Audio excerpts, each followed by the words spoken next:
Pamahalaan may contingency plan sakaling maapektuhan ang tensyon sa Middle East. Ang supply naman ng abono. Naku, ito matagal na yung problema ito. Detalye ng balita mula kay Let Narciso, RH14. Let, good morning. Pinawi ng Malacanang ang pangamba ng mga magsasaka na magmahal ang presyo ng abono dahil sa gulo sa Gulf region. Pagtiyak ng palasyo, may nakahandang contingency plan ang pamahalaan kaugnay ng supply ng abono sakaling magpatuloy ang tensyon sa gitnang silangan. Ayon kay Palace Press Officer Claire Castro, sinabi ni Agriculture Secretary Francisco Chu Laurel na maaaring kumuha ng fertilizer ang bansa sa ibang parte ng mundo gaya ng Brunei na malapit lang sa Pilipinas.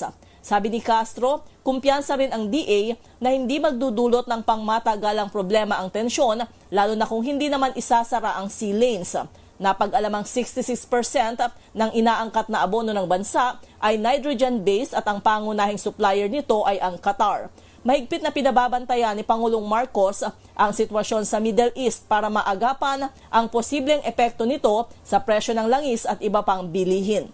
Ito si Let Narciso para sa DZRH, una sa Pilipinas, una sa Pilipino. Maraming salamat, Let.